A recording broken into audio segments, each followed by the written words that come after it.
Most people think hitting 1.5 million means they finally made it for retirement. But what almost no one tells you is this. That number doesn't simplify retirement. It changes everything. In fact, for many people, this is the exact point where the biggest financial mistakes start happening. Not because they did anything wrong, but because the rules quietly change. For those who are new here, welcome. My name is Robert Cannon, president of Xperity Wealth. For over 35 years, I've helped professionals and families navigate the transition from savings for retirement to actually living in it. And here's what I've seen over and over again. The people who struggle the most in retirement are the ones who didn't save enough.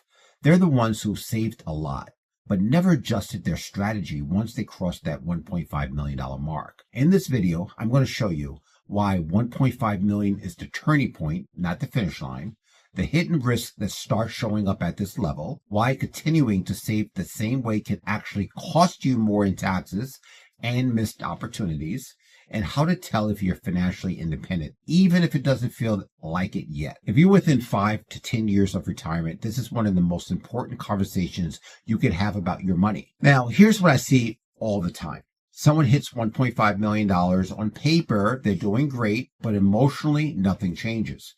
They're still saving aggressively, hesitant to spend, unsure if they're quite there yet. And that's because something happens at this stage. The fear changes. Early on, the fear is, will I have enough? But once you reach a certain level, the fear becomes, what if I mess this up? The focus shifts from growth to preservation, from building to not losing. And that's a very different mindset, because the concern isn't whether you can accumulate, is whether one wrong decision can undo decades of discipline.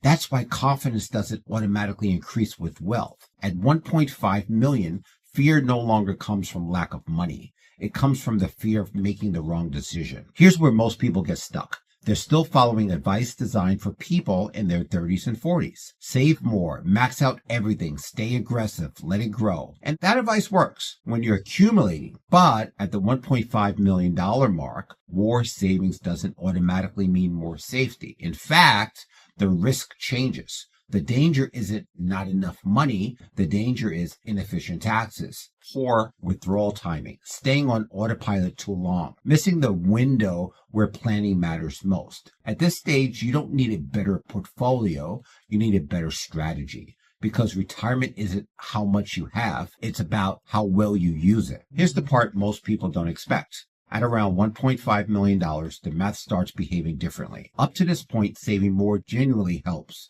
It reduces risk, it increases options, it creates breathing room. But once you cross this range, something changes. Adding more money no longer solves the core problem, because the problem isn't not enough.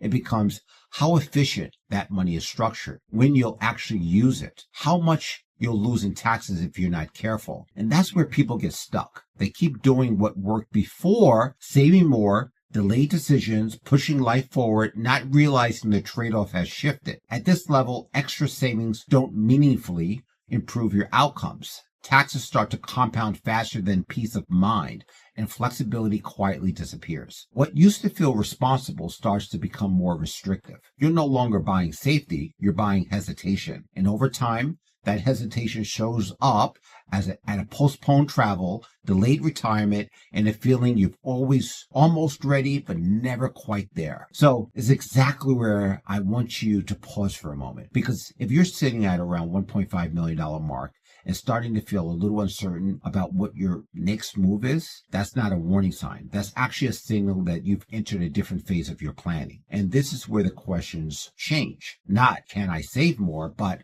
how do I use what I've already built without making a costly mistake?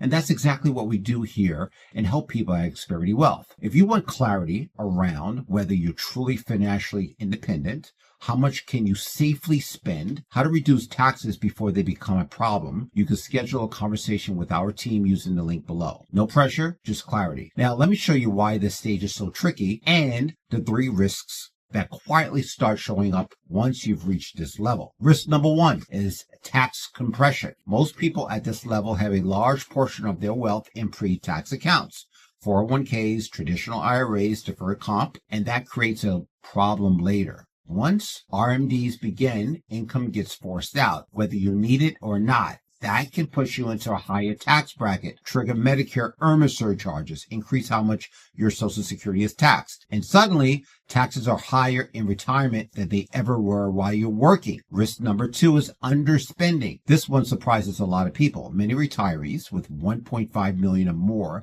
spend less than they can safely could. That delayed travel, that postponed experiences, that keep saying maybe next year. Not because they can not afford it, because they are afraid to pull the trigger. The result? The healthiest years of retirement pass by quietly. And risk number 3, sequence and timing risk. Market downturns hurt more in retirement during accumulation. Not because markets are worse, because withdrawals are happening at the same time. Without clear guardrails, people panic, cut spending too aggressively, or make emotional decisions. And that's not a market problem, that's a planning problem. This is where the shift happens. Smart retirees stop focusing on growth and start focusing on control. They build intentional income plans. They diversify taxes, not just investments. They use flexible spending rules. Think in phases, not finish lines. They understand something is important. You need more money. You need a smarter way to use what you already have. One of the biggest opportunities happens quietly.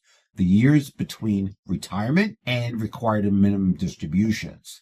This often is the lowest tax period of your entire adult life. And this is when you can use strategic Roth conversions that make sense.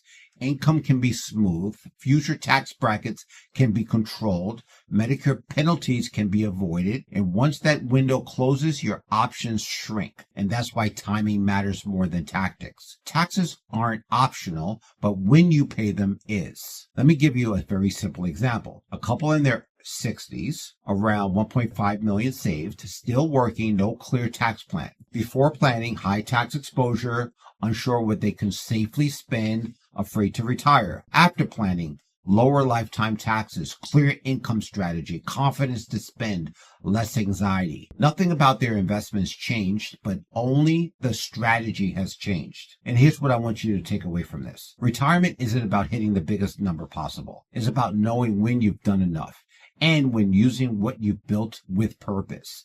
If you're getting close to retirement age and you're wondering, how much can you safely spend, how to reduce taxes over time, and how to make your money actually support your life? That's exactly what we do here at Xperity Wealth. You can schedule a conversation with our team using the link below. And if you want clarity around your situation before you go, this video is important. If this one made you question whether you're oversaving, the next video shows you the math that tells you you can actually start saving for retirement without risking your future. It breaks down the exact numbers, the psychology behind it, and why so many people work years longer than they need to. You'll see it on the screen now. Because the goal isn't just to retire, it's to retire with clarity, confidence, and control.